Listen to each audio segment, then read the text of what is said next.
നമസ്കാരം, എല്ലാവർക്കും സഹകാരിയുടെ SCRT സീരീസിലേക്ക് സ്വാഗതം. അപ്പോൾ SCRT ക്ലാസ്സുകളുടെ പ്രാധാന്യമൊക്കെ കൂട്ടുകാർക്ക് അറിയാവുന്നതാണ്. ക്ലാസ്സുകൾ കൃത്യമായിട്ട് നിങ്ങൾക്ക് ലഭിക്കുന്നുണ്ട്. SCRTയിൽ നിന്നുമൊക്കെയുള്ള അതേ സ്റ്റേറ്റ്മെൻറ്റ് എന്ത് ചെയ്യാറുണ്ട്, നമ്മുടെ PSC എക്സാമിന് ചോദിക്കാറുണ്ട്.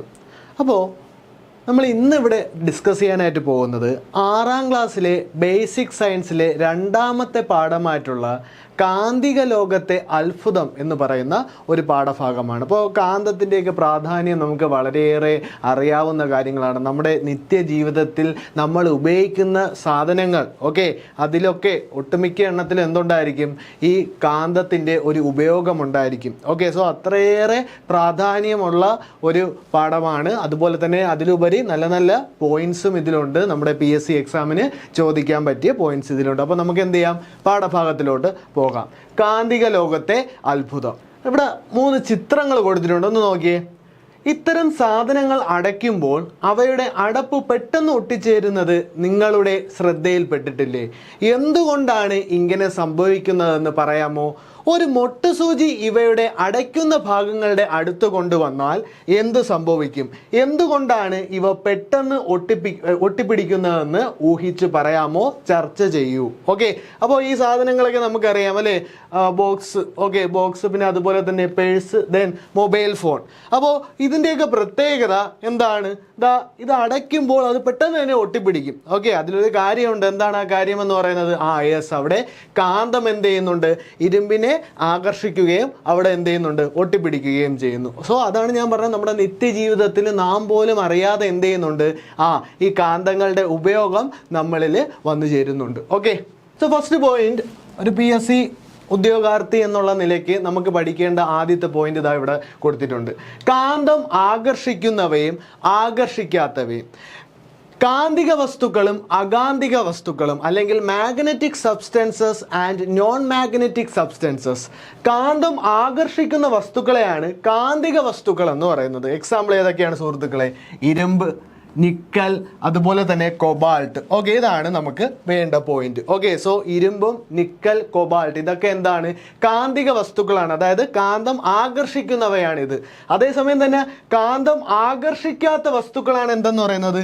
അകാന്തിക വസ്തുക്കൾ എന്ന് പറയുന്നത്. അതിൽ ഏതൊക്കെയുണ്ട്? പേപ്പർ, പ്ലാസ്റ്റിക്, സ്വർണം, മരം അല്ലെ? ഇതിലൊന്നും എന്ത് ചെയ്യത്തില്ല, കാന്തം ആകർഷിക്കുകയില്ല അല്ലെ? സ്വർണത്തിലൊക്കെ എന്ത് ചെയ്യുന്നുണ്ട്, കാന്തം ആകർഷിക്കുകയാണെങ്കിൽ കൊള്ളാമായിരുന്നു അല്ലെ? സോ ഇത്തരത്തിലുള്ള വസ്തുക്കളാണ് എന്തെന്ന് പറയുന്നത്? അകാന്തിക വസ്തുക്കൾ. സോ ഇവിടെ ഒരു ബോക്സ് കൊടുത്തിട്ടുണ്ട്, കാന്തിക വസ്തുക്കളും അകാന്തിക വസ്തുക്കളും. സോ കാന്തിക വസ്തുക്കളുടെ എക്സാമ്പിൾ ആണി, അതുപോലെ തന്നെ നമ്മൾ ഇവിടെ പറഞ്ഞു എന്താണ്, ഇവിടെ തന്നെ നൽകിയിട്ടുണ്ട് ഇരുമ്പ് അല്ലെ? ഇരുമ്പ് എന്ന് പറയുന്നത് എന്തിന്റെ എക്സാമ്പിൾ ആണ്? കാന്തിക വസ്തുക്കളുടെ എക്സാമ്പിൾ ആണ്. ദെൻ അകാന്തിക വസ്തുക്കൾ എന്ന് പറയുമ്പോൾ തുണി അല്ലെ? തുണി എന്താണ്? ഒരു അകാന്തിക വസ്തുക്കളാണ്, അതായത് കാന്തം ആകർഷിക്കുകയില്ല. അതുപോലെ തന്നെ പേപ്പർ എന്തിന്റെ ഉദാഹരണമാണെന്ന് പറയാം? അകാന്തിക വസ്തുക്കളുടെ ഉദാഹരണമാണെന്ന് പറയാം. സോ ഇവിടുത്തെ പ്രധാനം ഓർത്തിരിക്കേണ്ട 2 പോയിന്റ്സുകൾ, കാന്തിക വസ്തുക്കളും അകാന്തിക വസ്തുക്കളും. കാന്തം ആകർഷിക്കുന്നവ കാന്തിക വസ്തുക്കളും, കാന്തം ആകർഷിക്കാത്തവ എന്താണ്? അകാന്തിക വസ്തുക്കളുമാണ്. അടുത്ത നോക്കിയേ, കാന്തിക ശക്തി ധ്രുവങ്ങൾ. നമ്മൾ കുട്ടികൾ അല്ലെങ്കിൽ നമ്മൾ കുഞ്ഞിലേക്ക് ആയിരിക്കുന്ന സമയത്ത് ചില കാര്യങ്ങളൊക്കെ ചെയ്യും. എന്താണ്? കാന്തമൊക്കെ എടുത്തുകൊണ്ട് അല്ലേ, ഇങ്ങനെ എന്ത് ചെയ്യുന്നുണ്ട്, പിന്നുകളിലൊക്കെ കോർത്തിണക്കിക്കൊണ്ട് അല്ലേ, ആ രീതിയിലുള്ള ചെറിയ ചെറിയ കാര്യങ്ങളൊക്കെ നമ്മൾ കുട്ടിക്കാലത്ത് ചെയ്യാറുണ്ട്. സോ അവിടെയുള്ള ഒരു കാര്യമാണ് പറയുന്നത്. എന്താണ്? ഈ കാന്തിക ശക്തി ഏറ്റവും കൂടുതൽ കാണപ്പെടുന്ന എവിടെയാണ്? അതിൻ്റെ ധ്രുവങ്ങളാണ്. അതായത് കാന്തത്തിൻ്റെ അറ്റത്താണ് എന്ത് ചെയ്യുന്നത്, കാന്തിക ശക്തി കൂടുതലായിട്ടുള്ളത്. അല്ലാതെ കാന്തത്തിൻ്റെ നടുക്കുള്ള ഭാഗത്തല്ല. കാന്തത്തിൻ്റെ നടുക്കുള്ള ഭാഗത്ത് അപേക്ഷിച്ച് കാന്തത്തിൻ്റെ ധ്രുവങ്ങളിലാണ് അതിൻ്റെ ശക്തി എന്ന് പറയുന്നത്. ഇവിടെ നോക്കിയേ, കാന്തിക ധ്രുവങ്ങൾ അല്ലെങ്കിൽ മാഗ്നറ്റിക് പോൾസ്. സാധാരണയായി കാന്തത്തിന്റെ ആകർഷണ ബലം കൂടുതൽ അതിന്റെ അഗ്രങ്ങളിലാണ്. അതായത് അതിന്റെ അറ്റത്താണ് എന്ത് ചെയ്യുന്നത്, അതിന്റെ ആകർഷണ ബലം കൂടുതലായിട്ടുള്ളത്. ആകർഷണ ശക്തി കൂടിയ ഈ അഗ്രഭാഗങ്ങളാണ് കാന്തിക ധ്രുവങ്ങൾ. അപ്പോൾ കാന്തിക ധ്രുവങ്ങൾ എന്താണ് സുഹൃത്തുക്കളെ? കാന്തിക ധ്രുവങ്ങൾ എന്ന് പറയുന്നത് കാന്തത്തിന്റെ ആ ഒരു അറ്റം. അതിനെയാണ് എന്തെന്ന് പറയുന്നത്? കാന്തിക ധ്രുവങ്ങൾ എന്ന് പറയുന്നത്. ഏതൊരു കാന്തത്തിനും 2 ധ്രുവങ്ങളുണ്ട്. അല്ലേ? ദാ 1, 2 എല്ലാ കാന്തത്തിനും എന്തുണ്ട്? 2 ധ്രുവങ്ങളുണ്ട്. അപ്പോൾ ഇതിൽ പ്രധാനപ്പെട്ട പോയിന്റ് വേണമെങ്കിൽ സ്റ്റേറ്റ്മെന്റ് ഒക്കെ ആയിട്ട് ചോദിക്കാം, ശരിയായിട്ടുള്ളവ അല്ലെങ്കിൽ ശരിയായിട്ടല്ലാത്തവ എന്നൊക്കെ പറഞ്ഞ് ചോദിക്കാം. സോ അവിടെ അറിഞ്ഞിരിക്കേണ്ട കാര്യം, കാന്തത്തിന്റെ അഗ്രങ്ങളിലാണ് എന്തെന്ന് പറയുന്നത്? കാന്തിക ശക്തി കൂടുതൽ എന്ന് പറയുന്നത്. എന്തിനെ വെച്ച് അപേക്ഷിച്ച്? കാന്തത്തിന്റെ നടുക്കുള്ള ഭാഗം അപേക്ഷിച്ച് കാന്തത്തിന്റെ അറ്റത്താണ് കാന്തിക ശക്തി കൂടുതൽ. ഓക്കെ, അപ്പോൾ കൂട്ടുകാർക്ക് പിടികിട്ടി എന്ന് ഞാൻ വിശ്വസിക്കുന്നു. അടുത്ത നോക്കി, കാന്തിക മണ്ഡലം. നേരത്തെ ഞാൻ ഒരു ഉദാഹരണം പറഞ്ഞിട്ടുണ്ടായിരുന്നു. നമ്മളൊരു കാന്തമൊക്കെ കിട്ടിക്കഴിഞ്ഞാൽ എന്ത് ചെയ്യും? ഒരു പിന്നിന് അതിൻ്റെ എന്ത് ചെയ്യുന്നുണ്ട്? അതിനെ ആകർഷിപ്പിക്കുന്നു. ദെൻ ആ പിന്നിനെ കൊണ്ട് നമ്മൾ മറ്റൊരു പിന്നിനെ ആകർഷിപ്പിക്കുന്നു. സോ അതുപോലെ ഇങ്ങനെ എന്ത് ചെയ്യുന്നുണ്ട്? മാലയായി കോർത്തിണക്കി കൊണ്ട് നമ്മൾ അങ്ങനെ ചെയ്യാനായിട്ട് കുട്ടിക്കാലത്തൊക്കെ ശ്രമിച്ചിട്ടുണ്ട്, അല്ലേ? സോ അത് എന്തുകൊണ്ടാണ് അങ്ങനെ അട്രാക്ട് ചെയ്യുന്നത് അല്ലെങ്കിൽ എന്തുകൊണ്ടാണ് അങ്ങനെ ആകർഷിക്കുന്നത്? ദാ നോക്കി, കാന്തിക മണ്ഡലം അഥവാ മാഗ്നറ്റിക് ഫീൽഡ്. കാന്തം പ്രയോഗിക്കുന്ന ബലമാണ് കാന്തിക ബലം, അല്ലേ? കാന്തം ഒരു ബലം പ്രയോഗിക്കുന്നുണ്ട്, അല്ലാതെ എന്ത് ചെയ്യാൻ കഴിയത്തില്ല? മറ്റുള്ള വസ്തുക്കളെ ആകർഷിക്കാനായിട്ട് കഴിയത്തില്ല. സോ ആ ബലത്തിനെ പറയുന്ന പേരാണെന്ത്? കാന്തിക ബലം.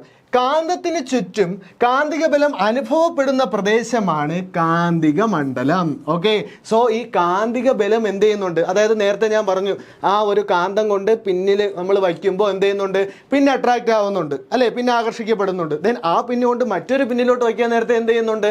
അതും ആകർഷിക്കപ്പെടുന്നുണ്ട്. ഓക്കെ, സോ അത് എന്തുകൊണ്ടാണ്? ആ കാന്തത്തിന് ചുറ്റും ഒരു ബലം രൂപപ്പെടുന്നുണ്ട്. ആ ഒരു ബലം രൂപപ്പെടുന്ന പ്രദേശത്തെയാണ് എന്തെന്ന് പറയുന്നത്? കാന്തിക മണ്ഡലം എന്ന് പറയുന്നത്. കാന്തിക മണ്ഡലം അദൃശ്യമാണ്, നമുക്ക് കാണാൻ പറ്റുമോ? ഒരിക്കലും ഇല്ല, അല്ലേ? നമ്മൾ എന്താണ് ഇങ്ങനെ ട്രൈ ചെയ്ത് നോക്കും, ശ്രമിച്ചു നോക്കും, ആകർഷിക്കുന്നുണ്ടോ ഇല്ലയോ എന്ന്. ഓക്കെ, അപ്പോൾ അവിടെ ആകർഷിക്കുന്നുണ്ടെങ്കിൽ അതിൻ്റെ അർത്ഥം എന്താണ്? ആ വസ്തു ആ കാന്തത്തിൻ്റെ കാന്തിക മണ്ഡലത്തിൽ പ്രവേശിച്ചു എന്നുള്ളതാണ്. ഓക്കെ, അപ്പോൾ കൂട്ടുകാർക്ക് പിടികിട്ടി എന്ന് വിശ്വസിച്ചിരിക്കുന്നു. കാന്തിക മണ്ഡലം എന്ന് പറയുന്നത് അദൃശ്യമാണ്. ഓക്കെ, ദെൻ കാന്തിക മണ്ഡലത്തിൽ കാന്തിക മണ്ഡല രേഖകളുണ്ട്. ഓക്കെ, കാന്തിക മണ്ഡല രേഖകൾ. അതെന്താണ് ഈ കാന്തിക മണ്ഡല രേഖകൾ എന്ന് പറയുന്നത്? ഇതാ ഇവിടെ കൊടുത്തിട്ടുണ്ട്. അതൊരു ഇമാജിനറി അല്ലെങ്കിൽ സാങ്കല്പികമായിട്ടുള്ള രേഖകളാണ്. എന്തെന്ന് പറയുന്നത്? കാന്തിക മണ്ഡല രേഖകൾ. നമ്മൾക്ക് കാണാനായിട്ട് കഴിയത്തില്ല, ഇവ രണ്ടും അദൃശ്യമാണ്, അല്ലേ? കാണാൻ കഴിയത്തില്ല. ചിത്രം നോക്കൂ, ഇതാ ടെക്സ്റ്റ് ബുക്കിലുള്ള ചിത്രമാണ് കൊടുത്തിട്ടുള്ളത്. കാന്തിക മണ്ഡല രേഖകൾ എങ്ങനെ ചിത്രീകരിക്കാമെന്ന് മനസ്സിലായില്ലേ, അല്ലേ? സോ ഇതേപോലെ എന്ത് ചെയ്യാൻ കഴിയുന്നു? നമുക്ക് കാന്തിക മണ്ഡലങ്ങൾ ചിത്രീകരിക്കാനായിട്ട് കഴിയുന്നു. കാന്തങ്ങളുടെ നിർമ്മാണം. കാന്തിക വസ്തുക്കൾ ഉപയോഗിച്ചാണ് കാന്തം നിർമ്മിച്ചിട്ടുള്ളത്. അൽനിക്കോ എന്ന ലോഹസങ്കരമാണ് ഇതിനായി ഉപയോഗിക്കുന്നത്. സോ അൽനിക്കോ, എന്താണ് അൽനിക്കോ എന്ന് പറയുന്നത്? അതായത് നമുക്ക് കാന്തങ്ങൾ നിർമ്മിക്കാനായിട്ട് ഉപയോഗിക്കുന്ന കാന്തിക വസ്തുവാണ് എന്തെന്ന് പറയുന്നത്? അൽനിക്കോ എന്ന് പറയുന്നത്. ഈ അൽനിക്കോയുടെ അകത്ത് എന്തൊക്കെയുണ്ട്? അലൂമിനിയം, നിക്കൽ, കൊബാൾട്ട്, ഇരുമ്പ്. ഓക്കെ, എന്തൊക്കെയുണ്ട്? അലൂമിനിയം, നിക്കൽ, കൊബാൾട്ട്, പിന്നെ ഇരുമ്പും കൂടെ ഉണ്ട്, അല്ലേ? അതിൽ തന്നെ ഉണ്ട് അൽനിക്കോ, അല്ലെ? അലൂമിനിയം, നിക്കൽ, കൊബാൾട്ട്, ഇരുമ്പ്. സോ അൽനിക്കോ എന്ന ലോഹസങ്കരമാണ് എന്ത് ചെയ്യുന്നത്? നമ്മൾ കാന്തം നിർമ്മിക്കാനായിട്ട് ഉപയോഗിക്കുന്നത്. മറ്റു പല വസ്തുക്കളും കാന്ത നിർമ്മാണത്തിനായി ഉപയോഗിക്കുന്നു, അല്ലേ? ഏതൊക്കെയാണ് ആ വസ്തുക്കൾ? സമേരിയം, കൊബാൾട്ട്, ഫൈറേറ്റ് റബ്ബർ, നിയോഡീമിയം എന്നിവ കൊണ്ടുണ്ടാക്കിയ വിവിധ തര കാന്തങ്ങൾ നിലവിലുണ്ട്. ഓക്കെ, സോ നമ്മൾ എന്തൊക്കെ കൊണ്ടാണ് കാന്തങ്ങൾ ഉണ്ടാക്കുന്നത്? പ്രധാനമായിട്ടും അൽനിക്കോ കൊണ്ടുണ്ടാക്കും. അൽനിക്കോയെ കൂടാതെ എന്തൊക്കെ കൊണ്ടുണ്ടാക്കും? സമേരിയം, കൊബാൾട്ട്, ഫൈറേറ്റ് റബ്ബർ, നിയോഡീമിയം എന്നിവ കൊണ്ടുണ്ടാക്കിയ പലതര കാന്തങ്ങൾ നമുക്ക് നിലവിലുണ്ട്. ഇവയിൽ നിയോഡീമിയം കാന്തങ്ങൾ കൂടുതൽ ശക്തിയുള്ളവയാണ്, അല്ലേ? അപ്പോൾ ഈ കാന്തം നിർമ്മിക്കുന്ന പല വസ്തുക്കൾ കൊണ്ടാണ്. അതിൽ തന്നെ ശക്തി കൂടിയവ എന്ന് പറയുന്ന ഏതാണ്? നിയോഡീമിയം കൊണ്ടുണ്ടാക്കുന്ന കാന്തങ്ങളാണ്. സോ ഇത്രയും കാര്യങ്ങൾ അറിഞ്ഞിരിക്കുക. ഇതൊക്കെ ഇമ്പോർട്ടൻ്റ് പോയിന്റ് ആണ്. ഇതൊക്കെ സ്റ്റേറ്റ്മെന്റ് രൂപത്തിലൊക്കെ ചോദിക്കാൻ പറ്റിയ ബോക്സുകളാണ് നൽകിയിട്ടുള്ളത്. അതേ ഈ സെയിം സെന്റൻസ് തന്നെ എന്ത് ചെയ്യും? നമ്മുടെ PSC എടുത്ത് ചോദിക്കും. അടുത്ത നോക്കിയേ, പലതരം കാന്തങ്ങൾ. ലാടകാന്തം, ബാർ കാന്തം, സിലിണ്ടറി കാന്തം, കാന്തസൂചി, ഓവൽ കാന്തം, യു കാന്തം, ഡിസ്ക് കാന്തം, റിംഗ് കാന്തം. എല്ലാത്തിനും ഒരു പ്രത്യേകതയുണ്ട്. നോക്കിയേ, ലാട എന്ന് പറയുന്നത് അതിന്റെ ഷേപ്പ് നോക്കിയേ, അല്ലേ? ആ ലാടയുടെ ഷേപ്പിനനുസരിച്ചാണ് ലാടക്കാന്തം. അതുപോലെ തന്നെ ബാർ, അല്ലേ? ആ ബാറിന്റെ ഷേപ്പാണ്. അതുപോലെ തന്നെ യു കാന്തം, അല്ലേ? യു ഷേപ്പാണ്. അതായത് അതിന്റെ ഷേപ്പിനനുസരിച്ച് എന്ത് ചെയ്യുന്നുണ്ട്? പേര് നൽകിയിരിക്കുന്നു. സോ അതാണ് എന്തെന്ന് പറയുന്നത്? പലതരം കാന്തങ്ങൾ എന്ന് പറയുന്നത്. അടുത്ത നോക്കിയേ, കാന്തിക ധ്രുവങ്ങൾ അഥവാ മാഗ്നറ്റിക് പോൾസ്. ഭൂമിയുടെ വടക്ക് ദിശയിലേക്ക് നിൽക്കുന്ന അഗ്രത്തെ കാന്തത്തിൻ്റെ ഉത്തര ധ്രുവമെന്നും ഭൂമിയുടെ തെക്ക് ദിശയിലേക്ക് നിൽക്കുന്ന കാന്തത്തിൻ്റെ ആ ഒരു അഗ്രഭാഗത്തെ എന്തെന്ന് പറയും? ദക്ഷിണ ധ്രുവമെന്നും പറയും. അഥവാ ഇംഗ്ലീഷിൽ north Paul and south Paul എന്ന് പറയും. എന്താണ് കൂട്ടുകാരെ, ഒന്നുകൂടെ നോക്കിയേ. ഭൂമിയുടെ വടക്ക് ദിശയിലോട്ട് നിൽക്കുന്ന ആ കാന്തത്തിൻ്റെ ഭാഗത്തെ എന്തെന്ന് പറയും? ഉത്തര ധ്രുവം എന്ന് പറയും, നോർത്ത് പോൾ എന്ന് പറയും. നോർത്ത് പോൾ ആയതുകൊണ്ട് എന്തുകൊണ്ട് ഡിനോട്ട് ചെയ്തിരിക്കുന്നു? എന്നുകൊണ്ട് ഡിനോട്ട് ചെയ്തിരിക്കുന്നു. അതേസമയം തന്നെ ഭൂമിയുടെ തെക്ക് ദിശയിലോട്ട് നിൽക്കുന്ന ആ ഒരു ഭാഗത്തെ എന്തെന്ന് പറയും? ദക്ഷിണ ധ്രുവം. അതിനെ എന്ത് ചെയ്യുന്നു? എസ് കൊണ്ട് ഡിനോട്ട് ചെയ്യുന്നു. ഓക്കെ, അവയെ NS എന്നീ അക്ഷരങ്ങൾ കൊണ്ടാണ് സൂചിപ്പിക്കുന്നത്. ബാർകാന്തത്തിൽ ഉത്തര ധ്രുവത്തെ സൂചിപ്പിക്കാൻ പ്രത്യേകം അടയാളം കൊടുക്കാറുണ്ട് അല്ലേ? നമ്മുടെ ഒരു ബാർകാന്തം എടുത്തു കഴിഞ്ഞാൽ എന്ത് ചെയ്യുന്നുണ്ട്? ആ ഒരു ഉത്തര ധ്രുവത്തെ പെട്ടെന്ന് തിരിച്ചറിയാനായിട്ട് അതിലൊരു അടയാളം കൊടുക്കാറുണ്ട്. എന്താണ് അടയാളം? സാധാരണയായി ഒരു വെള്ള സ്പോട്ടാണ് ഉത്തര ധ്രുവത്തിൽ അടയാളമായി നൽകുന്നത്. അപ്പോൾ ഉത്തര ധ്രുവത്തിലെ പെട്ടെന്ന് തിരിച്ചറിയാൻ എന്ത് ചെയ്യുന്നുണ്ട്? അതിലൊരു വെള്ള സ്പോട്ട് ഉണ്ടായിരിക്കും. ഓക്കെ, ഇത്രയും കാര്യങ്ങൾ തിരിച്ചറിയുക. അതായത് കാന്തിക ധ്രുവങ്ങൾ, ഒരു കാന്തത്തിന് 2 ധ്രുവങ്ങളാണുള്ളത്. ഏതൊക്കെയാണ്? ഉത്തര ധ്രുവവും അതുപോലെ തന്നെ ദക്ഷിണ ധ്രുവവും. ഈ 2 കാര്യങ്ങൾ സുഹൃത്തുക്കൾ അവിടെ അറിഞ്ഞിരിക്കുക. സോ അടുത്ത നോക്കിയേ, നിങ്ങളൊരു കാന്തം എടുത്തിട്ട് ചുമ്മാ ഒരു രസത്തിന് എന്ത് ചെയ്തു? കാന്തം 2ആയിട്ട് ഒടിച്ചു. ഓക്കെ, അപ്പോൾ കാന്തം 2ആയിട്ട് ഒടിച്ചു കഴിഞ്ഞാൽ നോക്കി, ഒരു കാന്തം എടുത്ത് 2ആയിട്ട് ഒടിച്ചു കഴിഞ്ഞാൽ എന്ത് ചെയ്യുന്നുണ്ട്? നമുക്ക് 2 കാന്തം ലഭിക്കും. ഓക്കെ, പക്ഷെ 2 കാന്തം ലഭിക്കുമ്പോൾ അവിടെ നോക്കി, അവിടെ സ്വാഭാവികപരമായിട്ടും അതിന് 2 ധ്രുവങ്ങളുണ്ടായിരിക്കും. ഓക്കെ, ഉത്തര ധ്രുവവും ദക്ഷിണ ധ്രുവവും, അതുപോലെ തന്നെ ദക്ഷിണ ധ്രുവവും ഉത്തര ധ്രുവവും. അതായത് ഒരു കാന്തം മുറിച്ചു കഴിഞ്ഞാൽ നമുക്ക് എന്ത് ചെയ്യും? 2 കാന്തങ്ങളായി ലഭിക്കുന്നു. കാന്തം പൊട്ടിയാൽ, ഒരു കാന്തം മുറിഞ്ഞ് 2 കഷ്ണങ്ങളായാൽ എന്ത് സംഭവിക്കും? ഓൾറെഡി നമ്മൾ പറഞ്ഞു, നമുക്ക് 2 കാന്തങ്ങൾ ലഭിക്കും. 2 കഷ്ണങ്ങളും ഓരോ ചെറുകാന്തങ്ങളായി തീരുന്നു. ഓക്കെ, അടുത്ത നോക്കിയേ, വടക്ക് നോക്കി യന്ത്രം നിർമ്മിക്കുക. ആദ്യം നമ്മൾ പറഞ്ഞു ഈ കാന്തത്തിൻ്റെ ഉപയോഗം എന്താണ് അല്ലേ? നമ്മുടെ നിത്യജീവിതത്തിലുള്ള എല്ലാ കാര്യങ്ങളിലും എന്ത് ചെയ്യുന്നുണ്ട്? നാം പോലും അറിയാതെ ഈ കാന്തത്തിൻ്റെ ഉപയോഗം നമ്മുടെ ജീവിതത്തിലോട്ട് വരുന്നുണ്ട്. സോ എങ്ങനെയാണ് വടക്ക് നോക്കി യന്ത്രം നിർമ്മിക്കുന്നത്? കാന്തം ഉപയോഗിച്ച് ദിക്ക് നിർണ്ണയിക്കാൻ സഹായിക്കുന്ന ഒരു ഉപകരണമാണ് വടക്ക് നോക്കി യന്ത്രം. ഓക്കെ, സോ വടക്ക് നോക്കി യന്ത്രത്തിൻ്റെ പ്രധാനപ്പെട്ട ഒരു ഘടകം എന്താണ്? ഈ കാന്തമാണ്. ഓക്കെ, കാന്തം ഉപയോഗിച്ചാണ് എന്ത് ചെയ്യുന്നത്? നമ്മൾ ദിശ നിർണ്ണയിക്കാൻ സഹായിക്കുന്ന വടക്ക് നോക്കി യന്ത്രം നിർമ്മിക്കുന്നത്. അടുത്ത നോക്കിയേ, ഭൂകാന്തം. സോ എന്താണ് ഭൂകാന്തം എന്ന് പറയുന്നത്? ഭൂമി ഒരു കാന്തമാണ്. ശരിയാണോ തെറ്റാണോ എന്നുള്ള രീതിയിൽ വേണമെങ്കിൽ ചോദിക്കാം. ശരിയാണല്ലേ, ഭൂമി ഒരു കാന്തമാണ്. എന്തുകൊണ്ടാണ് അങ്ങനെ പറയുന്നത്?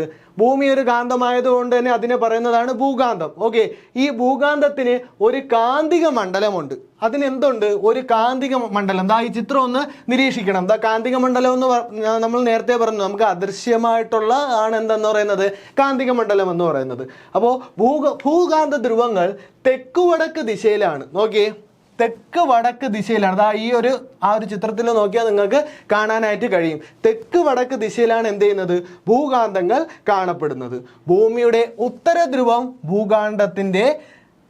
ഭൂകാന്തത്തിന്റെ ദക്ഷിണ ധ്രുവമാണ്. ഓക്കെ, ഭൂമിയുടെ ഉത്തര ധ്രുവം എന്ന് പറയുന്നത് ഇതാണ്, നോർത്ത് പോൾ എന്ന് പറഞ്ഞാൽ അവിടെ കൊടുത്തിട്ടുണ്ട്. ഓക്കെ, അതെന്ന് പറയുന്നത് ഈ ഭൂകാന്തത്തിന്റെ എന്താണ്?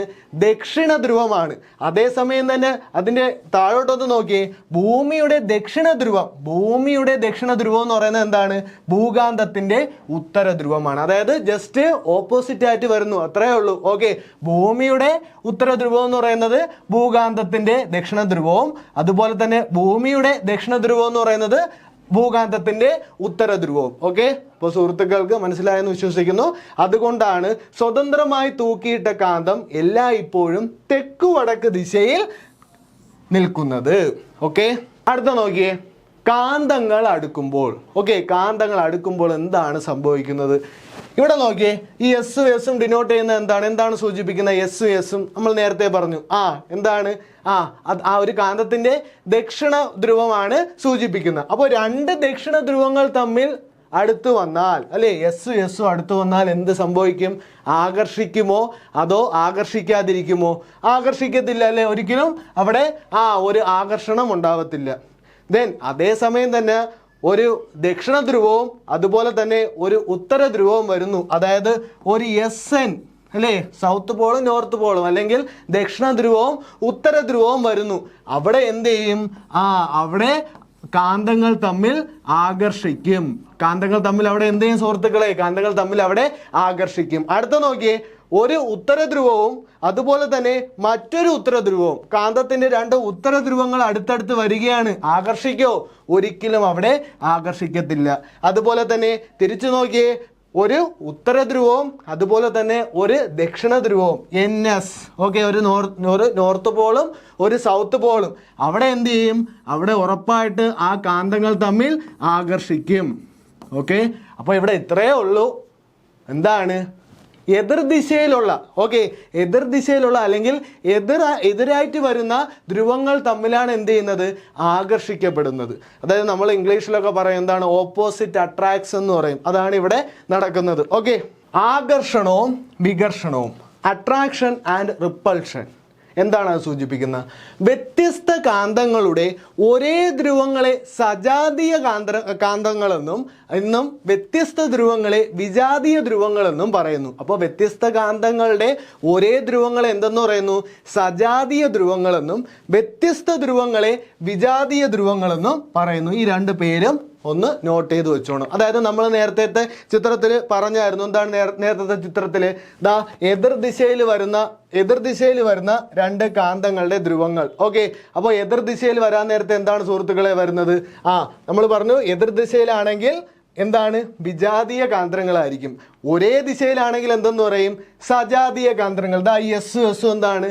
സജാതീയ കാന്തങ്ങളാണ്. അപ്പോൾ അതവിടെ അറിഞ്ഞിരിക്കുക. ഓക്കെ, സജാതീയ കാന്തങ്ങൾ വികർഷിക്കുകയും വിജാതീയ കാന്തങ്ങൾ ആകർഷിക്കുകയും ചെയ്യുന്നു. അപ്പോൾ സജാതീയ ധ്രുവങ്ങൾ എല്ലായ്പ്പോഴും വികർഷിക്കുകയും അതുപോലെ തന്നെ വിജാതീയ ധ്രുവങ്ങൾ എല്ലായ്പ്പോഴും എന്ത് ചെയ്യുന്നുണ്ട്? ആകർഷിക്കുകയും ചെയ്യുന്നു. അപ്പോൾ ഇവിടെ അറിഞ്ഞിരിക്കുന്ന 2 വേർഡ്സ് ഏതൊക്കെയാണ്? സജാതീയ ധ്രുവങ്ങളും അതോടൊപ്പം തന്നെ വിജാതീയ ധ്രുവങ്ങളും. ഓക്കെ, അടുത്ത നോക്കിയേ, കാന്തത്തിന്റെ പൊതു സ്വഭാവങ്ങൾ എന്തൊക്കെയാണ്? 2 അവിടെ കൊടുത്തിട്ടുണ്ട്. കാന്തം കാന്തിക വസ്തുക്കളെ ആകർഷിക്കുന്നു. ഒരു കാന്തത്തിന് 2 ധ്രുവങ്ങളുണ്ട് നമ്മൾ പറഞ്ഞു. അതുപോലെ തന്നെ ഇപ്പൊ നമ്മൾ രണ്ട് വാക്കുകൾ പഠിച്ചായിരുന്നു. സജാതീയ ധ്രുവം അല്ലെ, സജാതീയ ധ്രുവം എന്ന് പറയുന്നത് എന്താണ്? കാന്തത്തിനെ ആകർഷിക്കുമോ? അല്ലെങ്കിൽ സജാതീയ ധ്രുവങ്ങൾ എല്ലായ്പ്പോഴും കാന്തത്തിനെ ആകർഷിക്കുമോ? ഒരിക്കലും ഇല്ല. എന്താണ് ചെയ്യുന്നത്? അവര് വികർഷിക്കുകയാണ് ചെയ്യുന്നത്. ഓക്കെ, ഒരിക്കലും അവര് ആകർഷിക്കുകയില്ല. അതേസമയം തന്നെ വിജാതീയ ധ്രുവങ്ങളൊന്ന് നോക്കിയേ. വിജാതീയ ധ്രുവങ്ങൾ എന്ന് പറയുന്നത് എല്ലായ്പ്പോഴും എന്ത് ചെയ്യുന്നുണ്ട്? വിജാതീയ ധ്രുവങ്ങൾ ആകർഷിക്കും. അതായത് ഓപ്പോസിറ്റ് എന്ത് ചെയ്യുന്നുണ്ട്? അട്രാക്ട് ചെയ്യുന്നു. നമ്മൾ നേരത്തെ പറഞ്ഞു. ഓക്കെ, ദെൻ അതേസമയം തന്നെ മറ്റൊരു കാര്യമുണ്ട്. എന്താണ്? എല്ലാ കാന്തത്തിലും എന്തുണ്ടായിരിക്കും? കാന്തിക മണ്ഡലങ്ങൾ ഉണ്ടായിരിക്കും. കാന്തിക മണ്ഡലങ്ങൾ എന്ന് പറയുന്നത് എന്താണ്? കാന്തത്തിന്റെ ബലം അനുഭവപ്പെടുന്ന പ്രദേശം. അതുപോലെ തന്നെ എതിർ ധ്രുവങ്ങൾ എല്ലായ്പ്പോഴും എന്ത് ചെയ്യുന്നുണ്ട്? പരസ്പരം ആകർഷിക്കുന്നു. അത്രയും കാര്യങ്ങൾ അവിടെ അറിഞ്ഞിരിക്കുക. ഇനി അടുത്ത കാന്തത്തിന്റെ ചരിത്രം. ഓക്കെ, ഒരു ചിത്രമൊക്കെ 3 ചിത്രങ്ങളൊക്കെ അവിടെ ടെക്സ്റ്റ് ബുക്കിൽ നൽകിയിട്ടുണ്ട്. ജസ്റ്റ് അതൊന്ന് നോക്കുക. ഏകദേശം 2500 വർഷങ്ങൾക്ക് മുമ്പ് ഗ്രീസിൽ മഗ്നീഷ്യ എന്നൊരു സ്ഥലമുണ്ടായിരുന്നു. മാഗ്നസ് എന്ന പേരുള്ള ഒരു ആട്ടിടയൻ അവിടെ ഉണ്ടായിരുന്നു. ഒരു ദിവസം അദ്ദേഹം അഗ്രങ്ങളിൽ ഇരുമ്പ് ചുറ്റിയ തൻ്റെ വടി ഒരു പാറപ്പുറത്ത് വച്ചിട്ട് വിശ്രമിക്കുകയായിരുന്നു. വിശ്രമം കഴിഞ്ഞ് പാറപ്പുറത്ത് നിന്നും തൻ്റെ വടിയെടുക്കാൻ ശ്രമിക്കുമ്പോൾ ആട്ടിടയന് വിചിത്രമായ ഒരു അനുഭവം ഉണ്ടായി. ഇത് കേട്ടറിഞ്ഞ് ഗ്രാമത്തിലുള്ള ആളുകൾ മുഴുവൻ അവിടേക്ക് എത്തി. ഓക്കെ, ഇതാ ഇവിടെ ചിത്രങ്ങളുണ്ട് അതിൻ്റെ. എന്താണ്? ഇദ്ദേഹം ഒരു വടി അവിടെ എടുത്ത് ആ പാറപ്പുറത്ത് വെച്ചു. ഓക്കെ, അദ്ദേഹം തിരിച്ച് ആ വടി എടുക്കാൻ നേരത്തെ എന്ത് ചെയ്യുന്നുണ്ട്? കുറച്ച് പ്രയാസം അനുഭവപ്പെടുന്നു. അപ്പോൾ അവരെല്ലാവരും എന്താണ്? ഇതൊരു മാന്ത്രിക പാറയാണ്. അപ്പോൾ അവർ മറ്റുള്ള ആളുകളൊക്കെ എന്തെന്ന് പറയുന്നു? അവിടെ ഒരു അദൃശ്യ ശക്തി ഉണ്ടെന്നൊക്കെ പറയുന്നു. ഓക്കെ, യഥാർത്ഥത്തിൽ അവിടെ എന്താണ്? ഇതിൻ്റെ യഥാർത്ഥ കാരണം എന്താണെന്ന് പിൽക്കാലത്ത് ശാസ്ത്രജ്ഞർ കണ്ടെത്തി. ഇത്തരം പാറകൾ ഇടയന്റെ കമ്പിനെ മാത്രമല്ല എല്ലാ കാന്തിക കാന്തിക വസ്തുക്കളെ ആകർഷിക്കും. ആട്ടടയന്റെ പേരിനെ അനുസ്മരിച്ച് ഇത്തരം പാറകളിനെ മാഗ്നറ്റ് എന്ന് വിളിച്ചു. ഇത്തരത്തിൽ കാന്തശക്തിയുള്ള പാറകൾ ഉൾക്കൊള്ളുന്ന മലകൾ ഭൂമിയിൽ പലയിടത്തുമുണ്ട്. ലോഡ് സ്റ്റോൺ എന്നറിയപ്പെടുന്ന ഇവ പ്രകൃതിദത്ത കാന്തങ്ങളാണ്. ഓക്കെ, സോ ലോഡ് സ്റ്റോൺ എന്നാണ് ഇത്തരത്തിലുള്ള എന്ത് ചെയ്യുന്നുണ്ട് പാറകൾ അറിയപ്പെടുന്നത്. അതായത് അവ എന്ത് ചെയ്യുന്നുണ്ട്, കാന്തങ്ങളെ ആകർഷിക്കും. ഓക്കെ, സോ ലോഡ് സ്റ്റോൺ എന്താണെന്ന് ഇവിടെ അറിഞ്ഞിരിക്കുക. ലോഡ് സ്റ്റോൺ എന്താണ്? പ്രകൃതിദത്ത കാന്തങ്ങളാണ്. പ്രകൃതിയിൽ തന്നെ കാണപ്പെടുന്ന കാന്തങ്ങളാണ് എന്തെന്ന് പറയുന്നത്, ലോഡ് സ്റ്റോൺ എന്ന് പറയുന്നത്. സോ ഇത്രയും കാര്യങ്ങൾ അവിടെ അറിഞ്ഞിരിക്കുക. അടുത്ത നോക്കിക്കേ സുഹൃത്തുക്കളെ, സ്ഥിരകാന്തവും താൽക്കാലിക കാന്തവും. അപ്പോൾ നേരത്തെ ഞാൻ പറഞ്ഞു നമ്മൾ എന്ത് ചെയ്യുന്നുണ്ട്, ഒരു പിന്നെടുക്കുന്നു. ആ പിന്നെടുത്ത് എന്ത് ചെയ്യുന്നുണ്ട്, ഒരു കാന്തത്തിൽ നമ്മൾ അതിനെ ആകർഷിപ്പിക്കുന്നു. ദെൻ അപ്പോൾ അവിടെ എന്താണ്, ആ പിന്നിനെ അവിടെ നിന്ന് ആ ഒരു കാന്തത്തിൽ നിന്ന് മാറ്റിക്കഴിഞ്ഞാൽ പിന്നെ ആ ഒരു പിന്ന് കാന്തിക സ്വഭാവം കാണിക്കുമോ? ഒരിക്കലും ഇല്ല അല്ലേ? എന്തുകൊണ്ടാണെന്ന് നോക്കാം. സ്ഥിരകാന്തവും താൽക്കാലിക കാന്തവും. ഒരു കാന്തിക മണ്ഡലത്തിൽ ഇരിക്കുമ്പോൾ കാന്തിക വസ്തുക്കൾക്ക് കാന്തിക സ്വഭാവം ഉണ്ടാകുന്നു. അപ്പോൾ നേരത്തെ ഞാൻ പറഞ്ഞ ഉദാഹരണത്തിൽ ആ പിന്നെ കാന്തത്തിൽ വന്നിരിക്കുമ്പോൾ അതിന് എന്ത് ചെയ്യുന്നുണ്ട്, ഒരു കാന്തിക സ്വഭാവം ഉണ്ടായിരിക്കും. കാന്തിക മണ്ഡലം നീക്കം ചെയ്യുമ്പോൾ ഇവയുടെ കാന്തിക ശക്തി നഷ്ടപ്പെടും അല്ലേ? ആ ഒരു കാന്തിക മണ്ഡലത്തിൽ നിന്നും ഈ ഒരു പിന്നിനെ റിമൂവ് ചെയ്ത് കഴിഞ്ഞാൽ, അല്ലെങ്കിൽ കാന്തത്തിൽ നിന്നും ഈ പിന്നിനെ റിമൂവ് ചെയ്ത് കഴിഞ്ഞാൽ അവിടെ എന്ത് ചെയ്യുന്നുണ്ട്, പിന്നെ അത് കാന്തിക സ്വഭാവം കാണിക്കുമോ? ഒരിക്കലും ഇല്ല. കാന്തിക മണ്ഡലം നീക്കം ചെയ്യുമ്പോൾ ഇവയുടെ കാന്തിക ശക്തി നഷ്ടപ്പെടും. ജം ക്ലിപ്പ്, ആണി, മൊട്ടുസൂചി ഇവ താൽക്കാലിക കാന്തങ്ങളായാണ് പ്രവർത്തിച്ചത്. അതായത് തൊട്ട് മുന്നേ അവിടെ എന്ത് ചെയ്യുന്നുണ്ട്, ഒരു പരീക്ഷണം ടെക്സ്റ്റ് ബുക്കിൻ്റെ അകത്ത് പറയുന്നുണ്ട്. ഓക്കെ, അപ്പോൾ അവിടെയെല്ലാം എന്ത് ചെയ്യുന്നുണ്ട്, ഇവ താൽക്കാലിക കാന്തങ്ങളാണ്. അതായത് സ്ഥിരകാന്തമല്ല, അതിൽ നിന്നും ആ ഒരു കാന്തിക ശക്തിയിൽ നിന്നും മാറിക്കഴിഞ്ഞാൽ അവയുടെ ആ കാന്തിക ശക്തി നഷ്ടപ്പെടുന്നു. പ്രകൃതിദത്ത കാന്തമായ ലോഡ് സ്റ്റോണും നിങ്ങൾ നേരത്തെ പരിചയപ്പെട്ട വിവിധ കാന്തങ്ങളും സ്ഥിരകാന്തങ്ങളാണ് അല്ലേ? നേരത്തെ നമ്മൾ പറഞ്ഞു മാഗ്നസ് എന്ന് പറയുന്ന ഒരു ആട്ടടയൻ തന്നെ വടി കൊണ്ട് വെച്ചപ്പോൾ എന്ത് ചെയ്യുന്നുണ്ട്, ആ പാറയിൽ ആകർഷിക്കപ്പെടുന്നുണ്ട്. ഓക്കെ, സോ ആ ഒരു പാറ എന്ന് പറയുന്നത് എന്താണ്, സ്ഥിരകാന്തമാണ്. അതിനെ പറയുന്ന പേരാണ് load stone. Okay, load stone എന്നാണ് അതിനെ പറയുന്നത്. അപ്പോൾ അതെന്താണ്, അത് സ്ഥിരകാന്തമാണ്. ഓക്കെ, അവിടെ എല്ലായ്പ്പോഴും ആ ഒരു കാന്തിക ശക്തി ഉണ്ടായിരിക്കും. നിങ്ങൾ നേരത്തെ പരിചയപ്പെട്ട വിവിധ കാന്തങ്ങളും സ്ഥിരകാന്തങ്ങളാണ്. നമ്മൾ ലാഡ കാന്തം അതുപോലെ തന്നെ യു കാന്തം ഒക്കെ പരിചയപ്പെട്ടില്ലേ? സോ അതൊക്കെ എന്താണ് സുഹൃത്തുക്കളെ, സ്ഥിരകാന്തങ്ങളാണ്. കാന്തിക സ്വഭാവം ദീർഘകാലം നിലനിൽക്കും അല്ലേ? എന്ത് ചെയ്യുന്നുണ്ട്, സ്ഥിരകാന്തങ്ങളുടെ കാന്തിക സ്വഭാവം ഒരുപാട് കാലം നിലനിൽക്കും. ഓക്കെ, അടുത്ത നോക്കിയേ, എൻ്റെ ശക്തി കുറയ്ക്കല്ലേ. ദാ ഇവിടെ ഒരു ചിത്രം കൊടുത്തിട്ടുണ്ട്. ഓക്കെ, എന്താണ് ആ ചിത്രം കാണിക്കുന്നത്? ദാ ഒരു കുട്ടി കാന്തത്തിനെ എടുത്തെറിയുന്നു. ഓക്കെ, പിന്നെ അതുപോലെ തന്നെ മറ്റൊരു കുട്ടി എന്ത് ചെയ്യുകയാണ്, ആ കാന്തത്തിനെ ചുറ്റിക കൊണ്ട് അടിച്ചു പൊട്ടിക്കുന്നു. മറ്റൊരു കുട്ടി കാന്തത്തിനെ ചൂടാക്കുന്നു. പിന്നെ കാന്തങ്ങൾ പരസ്പരം തമ്മിൽ കൂട്ടിയിടിക്കുന്നു. അപ്പോൾ ഒരു കാന്ത അയ്യോ രക്ഷിക്കണേ എന്നൊക്കെ പറയുന്നു. സോ ഇവിടെ ഇത്രയേ ഉള്ളൂ. അതായത് കാന്തത്തിന് എപ്പോഴൊക്കെയാണ് ശക്തി കുറയുന്നത്, എടുത്തെറിയുമ്പോൾ അല്ലേ? എടുത്തെറിഞ്ഞു കഴിഞ്ഞാൽ എന്ത് ചെയ്യും, കാന്തിക ശക്തി നഷ്ടപ്പെടും. കൂട്ടിയിടിക്കുമ്പോൾ എന്ത് ചെയ്യും, കാന്തിക ശക്തി നഷ്ടപ്പെടും. അതുപോലെ തന്നെ ചുറ്റിക കൊണ്ട് ശക്തമായി അടിക്കുമ്പോൾ കാന്തിക ശക്തി നഷ്ടപ്പെടും. ചൂടാക്കുമ്പോഴും എന്ത് ചെയ്യും, കാന്തിക ശക്തി നഷ്ടപ്പെടും. ഓക്കെ, സോ അത്രയും കാര്യങ്ങൾ അവിടെ അറിഞ്ഞിരിക്കുക. കാന്തിക ശക്തി നിലനിർത്താൻ ഇപ്പോൾ നമ്മൾ പറഞ്ഞു കാന്തങ്ങൾ പരസ്പരം കൂട്ടിയിടിച്ചു കഴിഞ്ഞാൽ എന്ത് ചെയ്യും, ആ കാന്തിക ശക്തി നഷ്ടപ്പെടും. സോ കാന്തിക ശക്തി എങ്ങനെ നിലനിർത്താം? കാന്തങ്ങൾ അലക്ഷ്യമായി കൂട്ടിയിട്ട് സൂക്ഷിച്ചാൽ അതിൻ്റെ കാന്തിക ശക്തി പെട്ടെന്ന് നഷ്ടപ്പെട്ടു പോകുമല്ലോ. ഈ പ്രശ്നം എങ്ങനെ പരിഹരിക്കാം? ചിത്രം നിരീക്ഷിക്കൂ, കാന്തം സൂക്ഷിക്കേണ്ട രീതികൾ വിശകലനം ചെയ്യൂ. ദാ ഇവിടെ ചിത്രം നോക്കിയേ. ഇവിടെ ചിത്രത്തിൽ നമുക്ക് കാണാനായിട്ട് പറ്റും. ഈ കാന്തത്തിന്റെ പേര് നമ്മൾ നേരത്തെ പഠിച്ചായിരുന്നു. ഒന്ന് ആലോചിച്ച് നോക്കിയേ. അതെ, കറക്റ്റ് തന്നെയാണ്. എന്താണ്, ബാർ കാന്തം അല്ലേ? സോ ബാർ കാന്തം അത് അറേഞ്ച് ചെയ്തിരിക്കുന്ന ഒന്ന് നോക്കിയേ. എങ്ങനെ അറേഞ്ച് ചെയ്തിരിക്കുന്ന, ദാ ഈ ഒരു വെള്ള ഡോട്ട്, ആ വെള്ള ഡോട്ടിനെ എന്താണ് സൂചിപ്പിക്കുന്നതെന്ന് നമ്മൾ ആദ്യം പറഞ്ഞായിരുന്നു. Yes, correct. എന്താണ്, ഉത്തര ധ്രുവം. സോ ഉത്തര ധ്രുവവും അതുപോലെ തന്നെ ദക്ഷിണ ധ്രുവവും. ഇവിടെ നോക്കിയേ, ഉത്തര ധ്രുവവും ദക്ഷിണ ധ്രുവവും. സോ രണ്ട് ഓപ്പോസിറ്റ് ആയിട്ടുള്ള ധ്രുവങ്ങൾ അടുത്തടുത്ത് വന്നിരിക്കുന്നു, അത് ആകർഷിക്കപ്പെടും. സോ ആകർഷിക്കപ്പെടാതിരിക്കാനായിട്ട് എന്ത് ചെയ്യുന്നുണ്ട്, ഒരു അകാന്തിക വസ്തു അവിടെ വെച്ചിരിക്കുന്നു.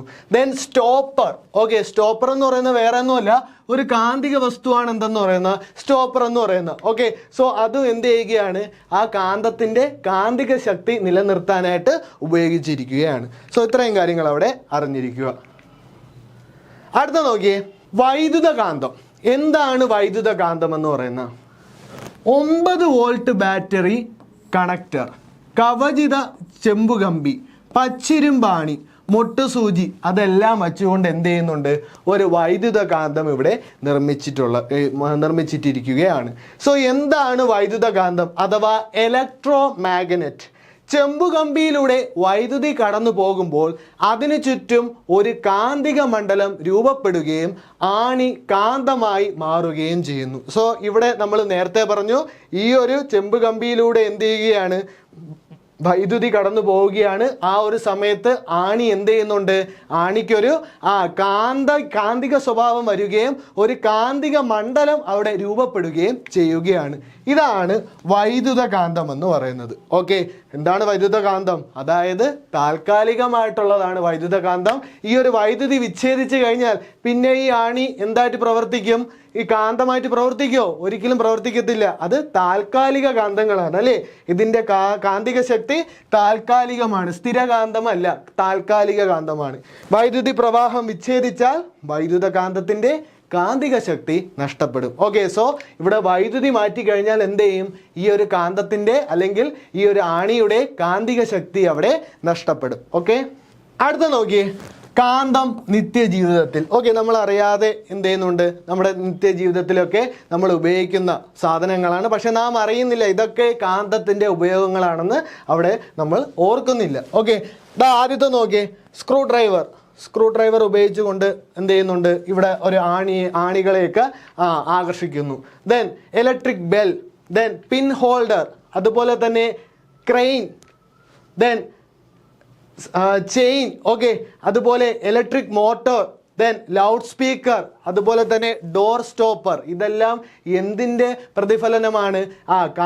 കാന്തത്തിൻ്റെ ഉപയോഗങ്ങൾ നമ്മുടെ ജീവിതത്തിൽ എങ്ങനെയാണ് വരുന്നതെന്ന് സൂചിപ്പിക്കുന്നതാണ്. Okay, building blocks, electric motor, അതുപോലെ തന്നെ ഇലക്ട്രിക് ബെൽ, ഡോർ സ്റ്റോപ്പർ അല്ലെ. ഡോർ സ്റ്റോപ്പറൊക്കെ നമ്മൾ പോലും അറിയാതെ എന്ത് ചെയ്യും, നിത്യജീവിതത്തിൽ നമ്മൾ ഉപയോഗിക്കുന്നതാണ്.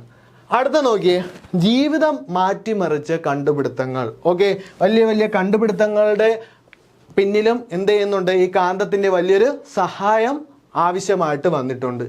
MRI അഥവാ magnetic resonance imaging machine, MRI machine, അതുപോലെ തന്നെ ക്രെഡിറ്റ് ഓർ ഡെബിറ്റ് കാർഡുകളിലുള്ള മാഗ്നറ്റിക് സ്ട്രിപ്പ്. ഓക്കെ, അതെന്താണ്, ആ ഒരു കാന്തിക സ്വഭാവം കൊണ്ട് പ്രവർത്തിക്കുന്നതാണ്. അതുപോലെ തന്നെ maglev train. Okay, maglev train അതും എന്താണ്, കാന്തിക സ്വഭാവത്തിനാൽ പ്രവർത്തിക്കുന്നതാണ്. സോ ഇത്രയും കാര്യങ്ങൾ അവിടെ അറിഞ്ഞിരിക്കുക. ഇനി അടുത്ത നമ്മുടെ പാഠഭാഗത്ത് നൽകിയിരിക്കുന്ന ചോദ്യങ്ങളാണ് സുഹൃത്തുക്കളെ പറയുന്നത്. ഒന്നാമത്തെ ചോദ്യം നോക്കി, തന്നിരിക്കുന്നവയിൽ കാന്തിക വസ്തു ഏത്? Option A paper, option B ഇരുമ്പാണി, ഓപ്ഷൻ സി തടി, ഓപ്ഷൻ ഡി ചെമ്പുകമ്പി. ഏതാണ്? യെസ്, നിങ്ങൾ പറഞ്ഞ ഉത്തരം ശരി തന്നെയാണ്. ഓപ്ഷൻ ബി ഇരുമ്പാണി. ഓക്കെ, ഓപ്ഷൻ ബി ഇരുമ്പാണിയാണ് എന്ത് ചെയ്യുന്നത്, കാന്തിക വസ്തുവായി പ്രവർത്തിക്കുന്നത്. അടുത്ത നോക്കി, ശരിയായവ കണ്ടെത്തുക. ഡിസ്ക് കാന്തത്തിന് ഒരു ധ്രുവമാണുള്ളത്. കാന്തത്തിൻ്റെ സജാതീയ ധ്രുവങ്ങൾ ആകർഷിക്കുന്നു. ബാർ കാന്തത്തിൻ്റെ മധ്യഭാഗത്ത് കാന്തിക ശക്തി കുറവാണ്.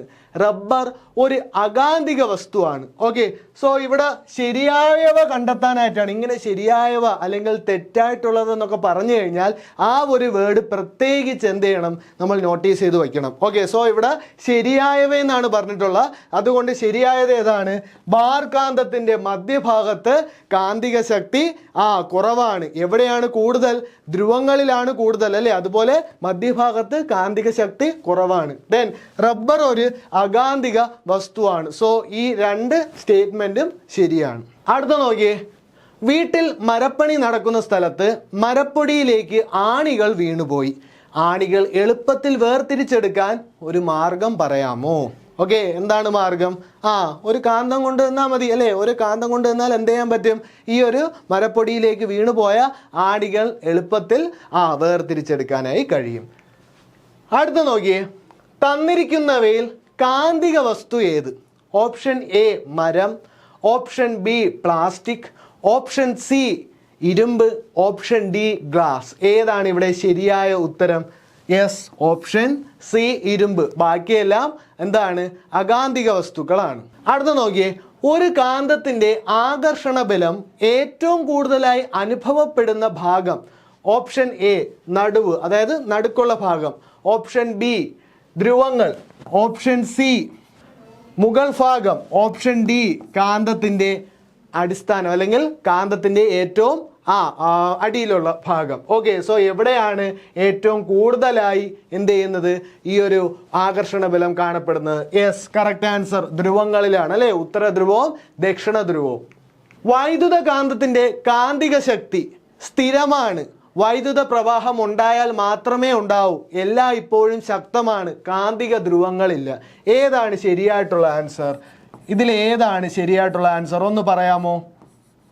സോ ഇവിടെ വൈദ്യുത കാന്തത്തിന്റെ കാന്തിക ശക്തി എന്ന് പറയുന്നത് എന്താണ്? വൈദ്യുത പ്രവാഹം ഉണ്ടായാൽ മാത്രമേ ഉണ്ടാവൂ. ഓക്കെ, വൈദ്യുതി മാറ്റി കഴിഞ്ഞാൽ എന്ത് ചെയ്യും? ആ ഒരു വൈദ്യുത കാന്തത്തിന്റെ കാന്തിക ശക്തി നഷ്ടപ്പെടും. അപ്പോൾ വളരെ സിമ്പിളായിട്ടുള്ള ഒരു ചാപ്റ്ററാണ് നമ്മൾ പഠിച്ചത്. അതിൽ ഒത്തിരി നമ്മുടെ PSCക്ക് ആവശ്യമായിട്ടുള്ള പോയിന്റ്സ് ഉണ്ട്. സോ നന്നായിട്ട് പഠിക്കുക, പഠിച്ച് മുന്നോട്ട് വരിക. അതോടൊപ്പം തന്നെ SCERT പാഠപുസ്തകങ്ങൾ നന്നായിട്ട് അത് പഠിക്കുകയും അതിൽ നിന്ന് നിങ്ങൾ തന്നെ എന്ത് ചെയ്യണം? ഒരു ചോദ്യ രൂപങ്ങൾ അല്ലെങ്കിൽ ചോദ്യങ്ങളൊക്കെ ഉണ്ടാക്കുകയും അതിൽ നിന്നും സ്റ്റേറ്റ്മെൻറ്റ് ചോദ്യങ്ങളൊക്കെ, എസ്പെഷ്യലി സ്റ്റേറ്റ്മെൻറ്റ് ചോദ്യങ്ങളൊക്കെ SCERTയിൽ നിന്നുമുള്ള അതേ വരികൾ എന്ത് ചെയ്യാറുണ്ട്? നമ്മുടെ PSCക്ക് ചോദിക്കാറുണ്ട്. അതോടൊപ്പം തന്നെ മുൻകാല ടെസ്റ്റ്, അതായത് ഇപ്പോൾ ടെക്സ്റ്റ് മാറി വന്നിട്ടുണ്ട്. ഇതുകൂടാതെ കഴിഞ്ഞ വർഷമൊക്കെ ഉണ്ടായിരുന്ന ടെക്സ്റ്റും എന്ത് ചെയ്യണം? കൃത്യമായിട്ട് വായിച്ചു നോക്കണം. So all the best. പഠിക്കുക, പഠിച്ച് മുന്നോട്ട് വരിക. Thank you.